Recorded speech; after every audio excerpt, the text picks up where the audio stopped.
When I first started this, I wasn't sure how everything would work.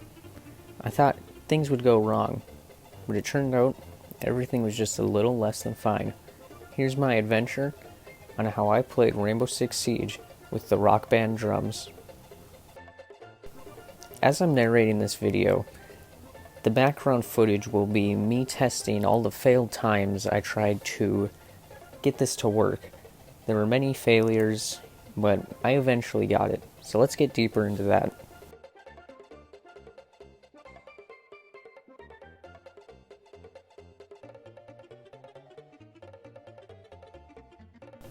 This whole journey began with a simple quest of wanting to play Rainbow Six Siege with the original Xbox controller.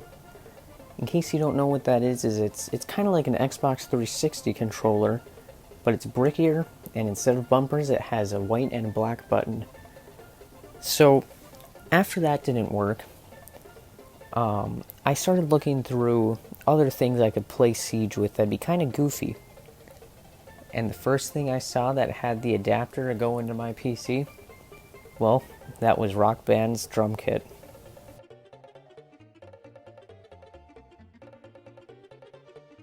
Coming up in just a few moments, you guys will see my very first reaction to getting it to work. And by getting it to work, I mean from everything between shooting and walking. And that everything in between, that's basically just the 8 buttons I was limited to. So I'm going to go now, and you guys will see my very first reaction in just a moment. Coochie Crunchers, now's the time to test this. So I have X-Bind to both reload and shoot, since that's the only way it works. And, yeah. So this is going to be exciting. So let's see, this throws our grenades. Or a grenade. We move forward. So as you guys can see, we get one shot before we have to reload. Or actually, if we're moving forward at the same time... Wait a second. Okay. Alright, you guys. I have ascended. Okay. Oh, okay, guys. Let's go find some terrorists. We have to reload first. Okay, I don't know why that didn't work. For reload, maybe it doesn't work. Let's uncrouch. Alright, guys, let's look. Recenter our view. This moves us left. That's going to throw the drone, which we don't really need right now. Okay. Why isn't it moving me forward? There we go. Okay. So let's see.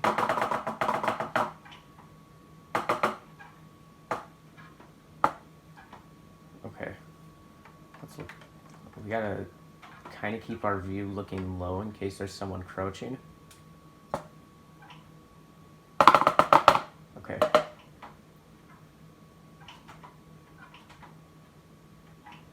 Let's see, can we rappel also? No? Maybe? Oh, shoot, okay. We're able to rappel. Shoot, shoot, shoot, shoot, shoot, shoot, shoot, shoot, shoot. Forward, forward, forward, forward, forward, forward. Okay. Nope, there we go. Oh, okay. I accidentally hit my thing. Alright. At this point, my IQ has easily surpassed the 250 range. I have officially ascended above mortal men.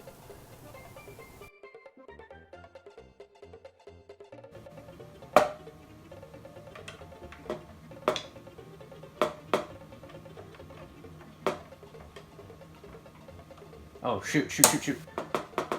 Wrong gun, wrong gun, wrong gun. Oh, okay.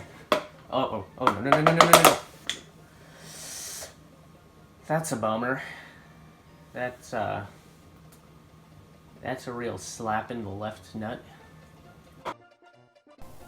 Now, I'm maybe 27% sure that at least one of you has the question of, how did I do this? Well, it was very easy. All I had to do was plug the drum kit into the PC, install some mapping software, and then I simply binded everything up.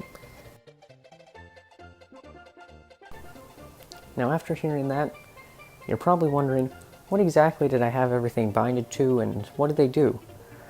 Well, the far left pad, the red pad, the B pad, that was me being able to look left and crouch. Now the reason why it was both look left and crouch is because when you plug it into the PC, your PC is trying to detect it as an Xbox 360 controller, even though that's not what it is. So basically it takes my custom configuration of looking left, and it also takes that default configuration of pushing B on the 360 controller to crouch. So that's what the B pad does. Let's move on to the Y pad. Now the Y pad, it's the same story as the B pad. Basically if I hit it, all it does is just simply swap my weapon. That one I didn't have to change anything for because on the controller, pressing Y, that swaps your weapon. Let's move on to the blue pad. Now the blue pad's a little bit more frustrating to work than the Y and the B pad.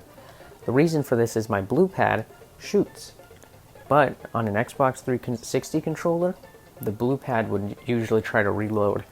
So basically, I get about anywhere between 1 and all 7 shots before I have to reload. So that's why many times throughout playing, I would think I'd be able to get a kill, but then out of nowhere, I'd reload. Very sad moments.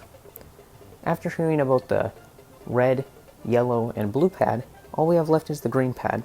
Let's move on to that. Now the green pad is actually the least frustrating to use, as it makes me look right. My right hand is on that side, meaning I can look right faster, and its configuration is pushing A. And all A does is vault or rappel. And you can only rappel if you hold down the A button in the middle console. So you'd never actually be rappelling, and you rarely are going to be vaulting. So that's the least frustrating one to use, and all it does is make me look right. So now, on second to last but not least, we're going to move on to the foot pedal. Now, the foot pedal really truly should be the least frustrating to use. But that would be the case if it would always work. So sometimes what would happen is I'd push the pedal to move, and all it would do is just sit there and say no frag grenades remaining or no deployable shield available. And now that was honestly just a kick in the balls. But basically all it does is anytime I push the pedal, it's detecting it to move me forward. But the default Xbox 360 configuration is to push left bumper. So basically what that means is you'd either try and place down the deployable shield, which are currently deactivated, so defending was no problem, or it would throw my grenade. So that's why at the very beginning of the game, my grenades would get thrown. So now we're moving on to the very last piece, and that is the D-pad. Now the D-pad was very simple to use. I'm honestly going to say, I'm going to take back what I said earlier. It is the least frustrating to use. If I had something binded to the bottom of the D-pad, now that's a different story because that would try and open up the camera. But what I did was I binded up on the D-pad to make me look up, and left on the D-pad to make me look down. So that's all that really did. And in the game, left on the D-pad points out the marker, and up on the D-pad does nothing. But down on the D-pad, that does open up the camera, so didn't want to touch that too much. But that's really it for the controls. So now, I'm just going to let you guys watch this gameplay, and leave you be. Goodbye.